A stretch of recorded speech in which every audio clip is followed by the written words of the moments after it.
1. Pernyataan berikut yang menjelaskan makna istilah kognitif adalah titik-titik. A. Kemampuan berkomunikasi.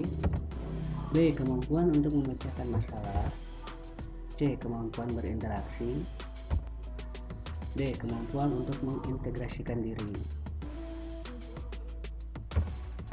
Jawabannya adalah yang B. Pernyataan yang menjelaskan tentang istilah kognitif adalah kemampuan untuk memecahkan masalah.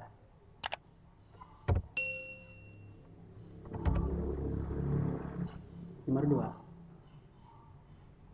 Perkembangan kognitif merupakan salah satu aspek yang sangat penting dalam perkembangan peserta didik. Faktor utama yang mempengaruhi perkembangan kognitif pada anak adalah titik-titik. A. Inspirasi. B. Budaya. C. Lingkungan. Atau D. Pengasuhan dan lingkungan.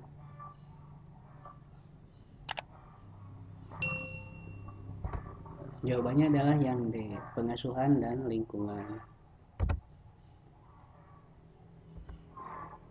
Nomor 3. Kemampuan berpikir untuk mengoperasikan kaidah-kaidah logika, tapi masih terkait dengan objek-objek bersifat konkret merupakan ciri kemampuan anak berusia titik-titik. A. 0-2 tahun. B. 2-7 tahun.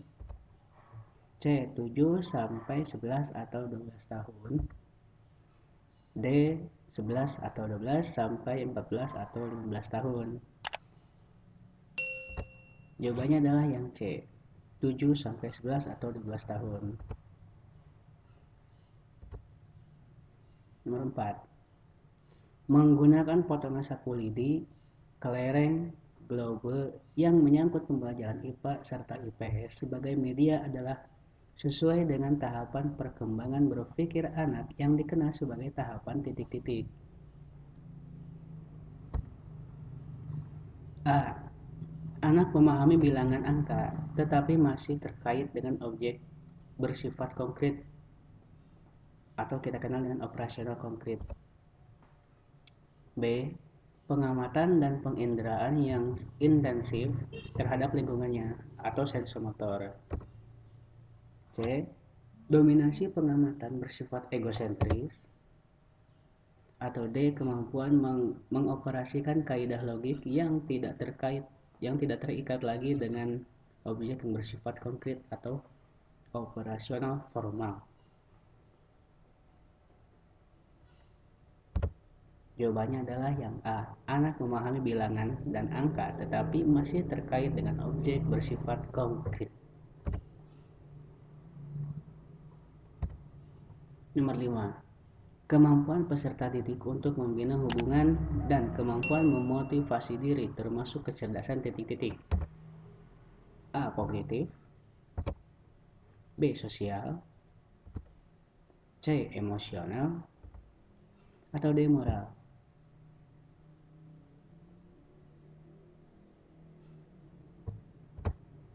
Jawabannya adalah yang C. Emosional. Nomor 6. Seorang peserta mampu mengendalikan diri dengan baik dalam berbagai situasi dan mampu menjalin kerjasama yang baik dengan teman-temannya dan mampu memposisikan diri di lingkungan yang baik. Peserta didik tersebut memiliki kecerdasan titik-titik. A. Moral. B. Spiritual. C. Sosial emosional. Atau D. Kognitif. Jawabannya adalah yang C. Sosial emosional. Nomor 7. Seorang peserta didik selalu ingin mendominasi dalam suatu kelompok belajar. Dia tidak memberi kesempatan anggota lain untuk mengemukakan pendapat. Jika teman lain yang memimpin dan mengendalikannya diskusi, ia memisahkan diri dan cenderung belajar sendiri. Peserta didik tersebut mengalami permasalahan dalam perkembangan titik-titik. A. Sosial emosional. B. Kognitif. C. Moral. D. Spiritual. Ini tentang jalannya diskusi. Jawabannya adalah sosial emosional. Nomor 8. Peserta didik telah memiliki moralitas benar-benar diinternalisasikan dan tidak didasarkan pada standar-standar orang lain. Dia mengenal tindakan moral alternatif, menjajaki pilihan-pilihan, dan kemudian memutuskan berdasarkan suatu kode moral pribadi. Hal ini merupakan contoh perilaku moral spiritual pada tahapan titik-titik. A. Penalaran pasca konvensional. B. Penalaran konvensional. C. Penalaran pra-konvensional. D. Penalaran interkonvensional. Jawabannya adalah yang A. Penalaran pasca konvensional. 9. Individu memandang apa yang diharapkan oleh keluarga, kelompok, masyarakat, dan bangsa, serta setia mendukung aturan sosial bukan hanya untuk ketenangan, tetapi disadari sebagai sesuatu yang berharga. Nah, pernyataan tersebut merupakan tahapan perkembangan moral titik-titik. A. Prakonvensional. B. Konvensional. C. Pasca konvensional. Atau D. Interkonvensional. Jawabannya adalah yang C. Pasca konvensional. 10. Memaksimalkan kegiatan ekstrakurikuler, melakukan rekreasi dengan guru, dan melakukan kegiatan informal lainnya memiliki fungsi untuk mengatasi kesulitan belajar dalam hal titik-titik. A. Mengemukakan gagasan. B. Mengaktualisasikan diri. C. Penciptaan hubungan yang baik. D. Memformulasikan tindakan. Jawabannya adalah yang C. Penciptaan hubungan yang baik. 11. Perbedaan antara konseling dan wawancara terletak pada maksud dan tujuannya. Tujuan konseling adalah titik-titik. A. Membantu siswa agar dapat memecahkan masalah pribadinya. B. Membantu siswa agar dapat melakukan penyesuaian diri dengan lingkungannya. C. Membantu siswa agar dapat mengatasi kesulitan belajar. Atau D. Membantu siswa agar memperoleh informasi tertentu.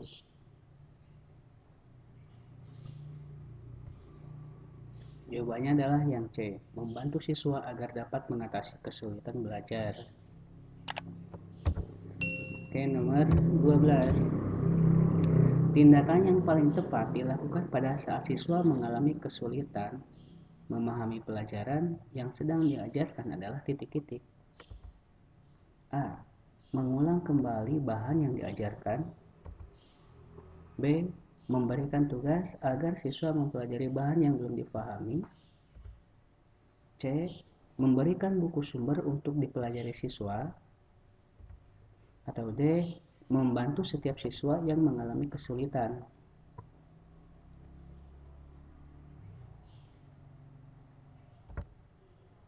Jawabannya adalah yang D. Membantu setiap siswa yang mengalami kesulitan.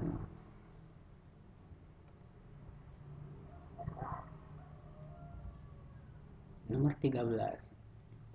Seorang peserta didik mampu mendengarkan informasi yang disampaikan oleh guru, tetapi pada saat ditanya, ia tidak mengerti apa yang ia dengar. Peserta didik tersebut mengalami kesulitan atau gangguan belajar dalam hal titik-titik. A. Kesulitan akademis.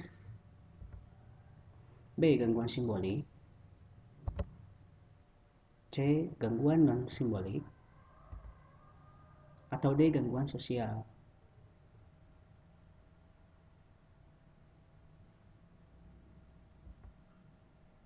Jawabannya adalah yang B, gangguan simbolik.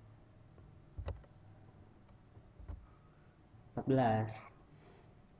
Bila Anda sebagai guru menemukan peserta didik mengalami kesulitan memahami materi pelajaran yang diberikan, maka apa yang akan dilakukan? A. Memindahkan tempat duduk peserta didik ke meja yang paling depan. B. Mengulangi penjelasan bahan ajar kepada seluruh peserta didik. C. Memberikan bantuan belajar kepada peserta didik yang bersangkutan. Atau D. Menugaskan seluruh peserta didik membaca buku sumber. Jawabannya adalah yang C. Memberikan bantuan belajar kepada peserta didik yang bersangkutan.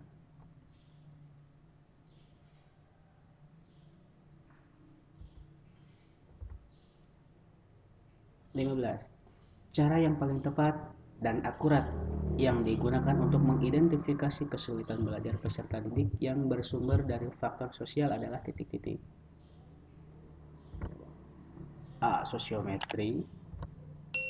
B. Angket. C. Wawancara. Atau D. Brainstorming.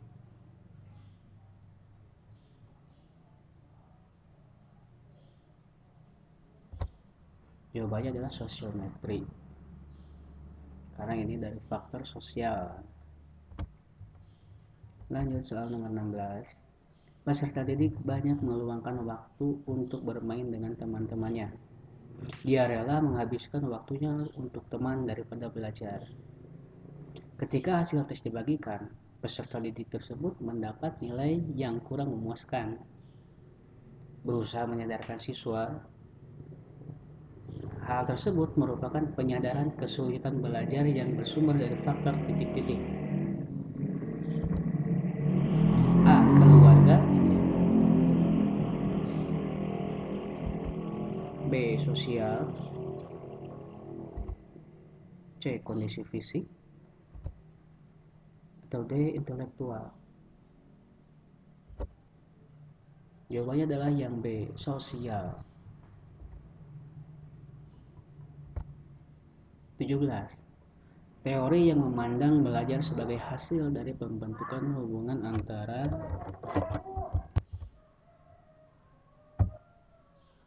nomor 17. Teori yang memandang belajar sebagai hasil dari pembentukan hubungan antara rangsangan dari luar atau stimulus dan balasan dari siswa atau respon yang diamati.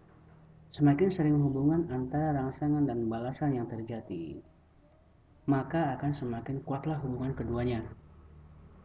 Teori belajar yang dimaksud adalah titik-titik. A. Behaviorisme. B. Humanistik. C. Sibernetik. Atau D. Konstruktivisme. Jawabannya adalah yang A. Behaviorisme. 18. Di dalam proses pembelajaran, para siswa dihadapkan dengan situasi di mana ia bebas untuk mengumpulkan data, membuat dugaan, mencoba, mencari dan mengemukakan keteraturan atau pola, menggeneralisasikan atau menyusun rumus beserta bentuk umum, membuktikan benar tidaknya dugaan itu. Hal ini merupakan penerapan teori belajar titik-titik. A. Sibernetik. B. Humanistik. C. Behaviorisme. Atau D. Konstruktivisme. Jawabannya adalah yang D. Konstruktivisme. 19. Menurut teori ini, peranan guru dalam pembelajaran adalah sebagai fasilitator, motivator, dan memberikan kesadaran mengenai makna kehidupan pada siswa. Teori belajar ini berusaha memahami perilaku belajar dari sudut pandang pelakunya, bukan dari sudut pandang pengamatnya. Teori belajar ini adalah titik-titik: A. Humanistik, B. Konstruktivisme, C. Kognitivisme, D. Nativisme. Jawabannya adalah yang A. Humanistik.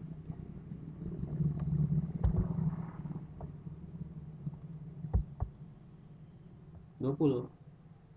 Pada masa kini, siswa dituntut untuk dapat belajar setiap saat dan bisa terjadi dimanapun. Hal ini terjadi karena kemajuan teknologi yang memungkinkan belajar dari jarak jauh, dalam jaringan atau online. Nah, pernyataan di atas sejalan dengan teori belajar titik-titik. A. Humanistik, B. Konstruktivisme, C. Kognitivisme, atau D. Sibernetik.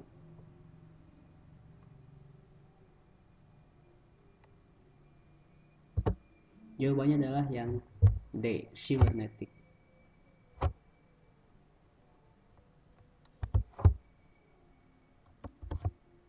Oke, terima kasih kawan-kawan sudah menyaksikan video ini. Silahkan klik subscribe dan share ke teman-teman kalau video ini bermanfaat buat teman-teman. Mudah-mudahan apa yang saya sampaikan ini bisa bermanfaat buat semua. Terima kasih. Assalamualaikum warahmatullahi wabarakatuh.